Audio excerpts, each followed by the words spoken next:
Mesdames, Mesdemoiselles et Messieurs, bonsoir, bienvenue dans cette nouvelle édition de votre journal de 22 heures. Voici les titres de l'actualité. Une réunion de concertation avec les partenaires du système de santé s'est tenue hier à l'hôtel Kempinski Palace pour faire le point sur les actions menées et les chemins parcourus sur l'hôtel développement du secteur de santé à Djibouti. Et des affrontements entre Palestiniens et soldats israéliens ont éclaté ce vendredi sur l'esplanade des mosquées à Jérusalem, faisant une soixantaine de blessés.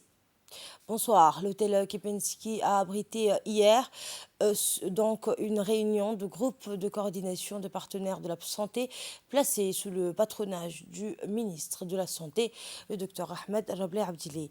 Initiée par le ministre de la Santé en août dernier, cette deuxième assise du groupe de partenaires de santé a vu la participation de l'ambassadeur de France à Djibouti, de l'ambassadeur du Japon et un représentant de l'ambassade de Chine à Djibouti, mais aussi du représentant de l'USAID et bien d'autres représentants d'organismes bilatéraux comme la GICA, l'AFD ou encore la JICA.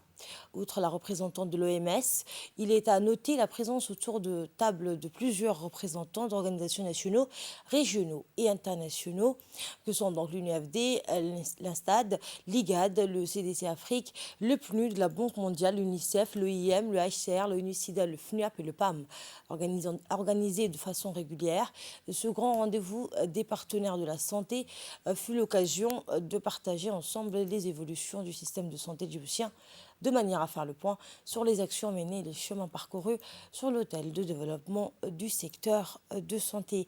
Il s'agit de dégager ainsi les futures orientations de la politique de santé autour d'une concertée de fonds et de financement. Tout en remerciant l'ensemble des partenaires pour leur prompte disponibilité, le ministre de la Santé a donc clôturé la séance avec l'annonce de constitution prochaine d'un comité technique du groupe de partenaires santé qui sera chargé d'acter les recommandations et orientations qui ont été présentement adoptées.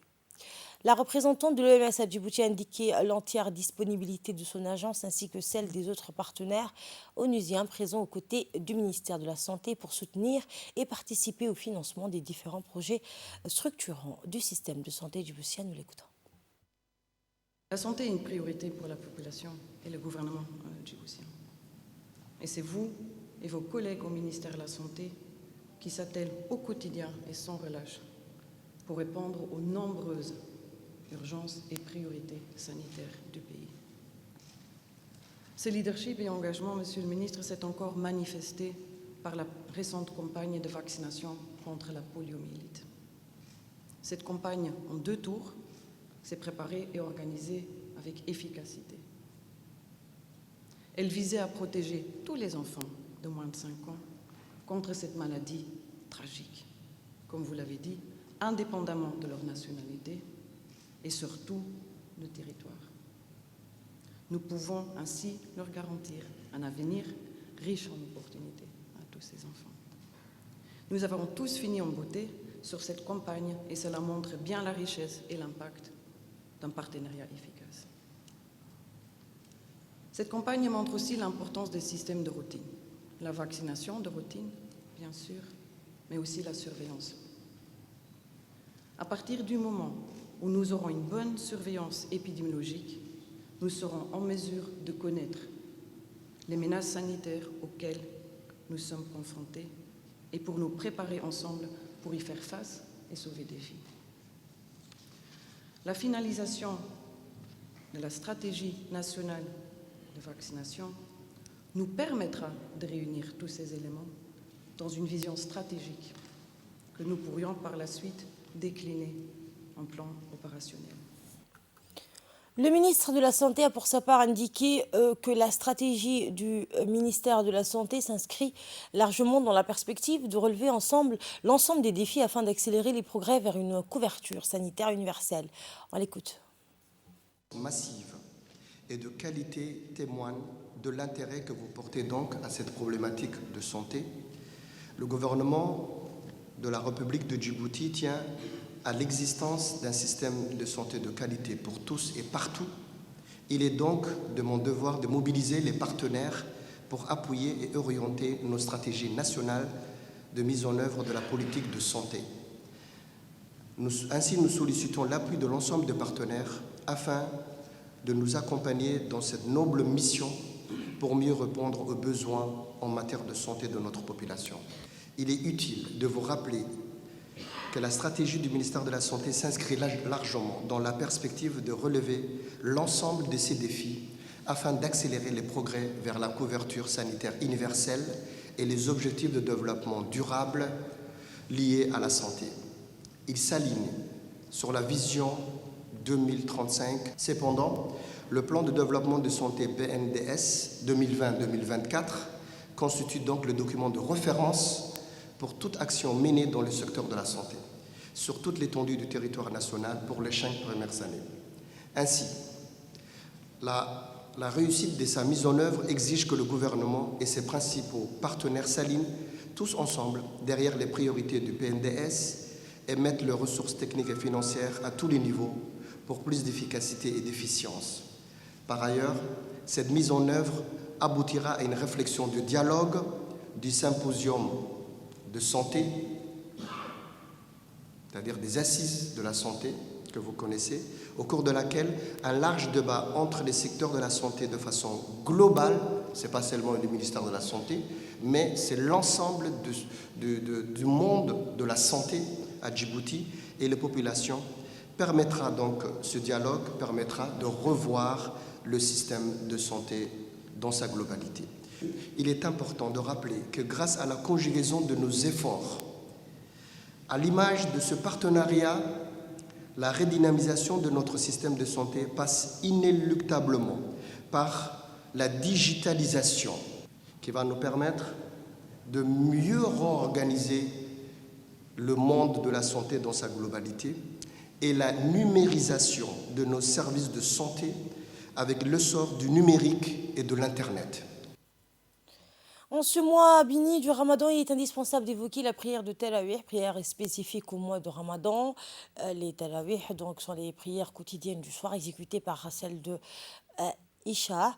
Eh bien, pendant le mois de jeûne du Ramadan, à partir de la veille du premier jour du mois, comme leurs frères du monde musulman, les Djiboutiens se rendent dans les mosquées tous les soirs durant le mois béni du Ramadan pour accomplir les prières obligatoires en congrégation, ainsi que les prières de Tarawih qui caractérisent donc le mois béni.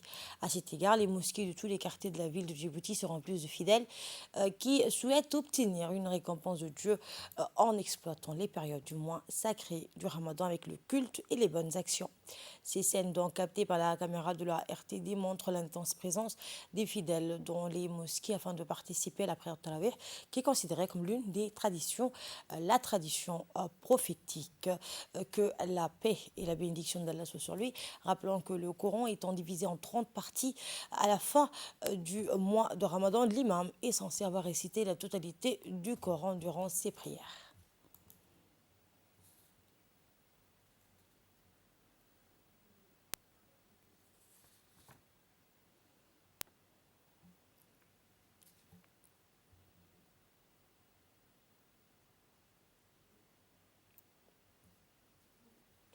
La préfecture de la région de Dikil a organisé des opérations d'iftar collectif, c'était donc hier. Eh bien, ce rassemblement placé sous le signe de la piété, partage, spiritualité et du vivre ensemble propre au mois béni du Ramadan a été un moment de retrouvailles entre les habitants de la ville, de l'unité, le préfet ainsi que le président du conseil régional. Cet iftar traduit l'essence même du Ramadan et renforce l'envie de partager donc des moments en communauté pour rompre le jeûne.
Dans l'actualité également, une cérémonie dédiée à la clôture de l'année scolaire, la mémorisation du Saint-Coran, ainsi que de faire donc ses adieux à la cinquième promotion d'élèves de terminale s'est tenue au centre Roi Abdul Aziz pour la mémorisation du Saint-Coran.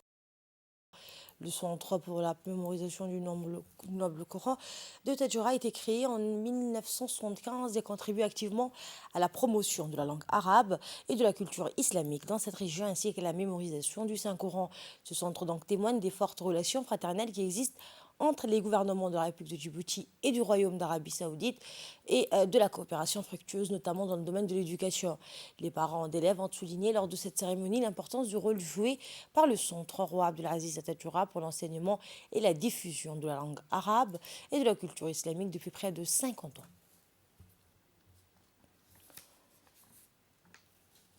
Le directeur du centre, l'ingénieur Khalil Mahyouba, pour sa part, souhaitait la bienvenue aux responsables présents et aux parents d'élèves et a félicité les élèves de la cinquième promotion.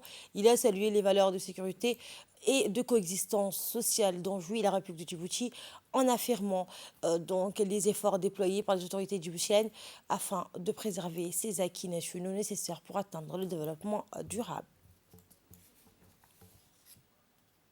Le groupe Abou Ahmed a procédé à une cérémonie de distribution de vivres dans les localités de Karta, Gued Kalouen et de Hilbalé, des localités donc situées dans la région d'Arta. 300 ménages ont donc au total bénéficié de cette assistance humanitaire. Les dotations alimentaires étaient constituées de lots comprenant chacun du riz, de la farine, du sucre, des pâtes, des dattes et des tomates. À noter enfin que les distributions de vivres du groupe Abou Ahmed durant le mois béni de Ramadan s'inscrivent dans l'assistance globale faite de soutien humanitaire que le groupe Abou Ahmed étend régulièrement aux couches les plus défavorisées de notre communauté.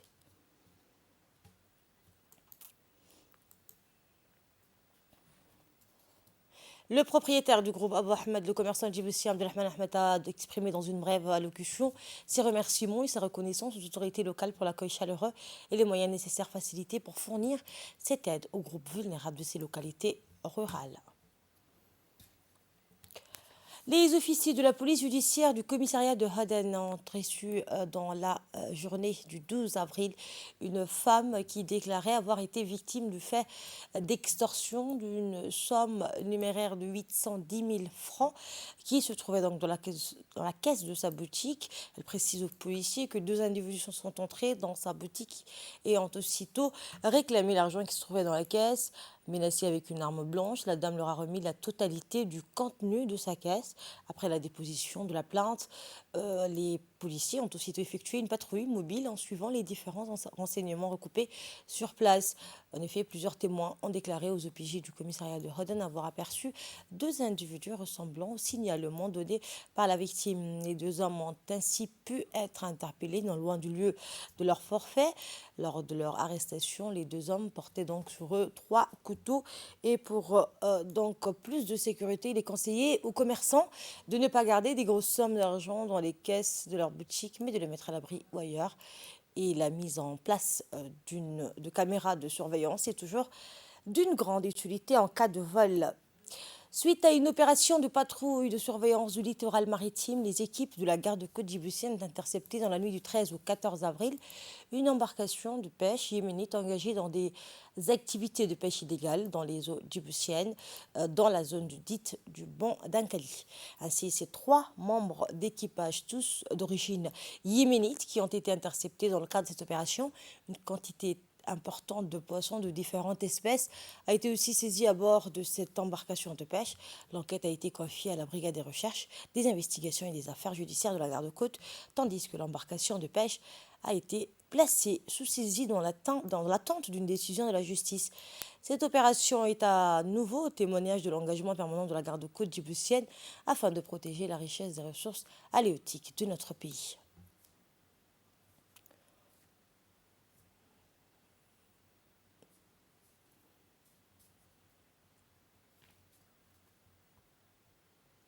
À Jérusalem, plus de 150 blessés dans les heurts sur l'esplanade des mosquées. Des affrontements ont opposé aujourd'hui les manifestants palestiniens aux forces de l'ordre israéliennes sur l'esplanade des mosquées. En tout, plus de 150 personnes ont été blessées selon les secouristes. 153 ont été transférées dans des hôpitaux de Jérusalem en lien avec les affrontements à l'esplanade des mosquées et des dizaines d'autres ont été traités sur place. C'est ce qu'a précisé le Croissant Rouge palestinien qui avait d'abord évoqué 7 blessés. De son côté, la police israélienne a indiqué que 3 policiers ont été blessés. C'est la fin de cette édition. Merci à vous de l'avoir suivi. Très bonne suite de programme sur Télé Djibouti.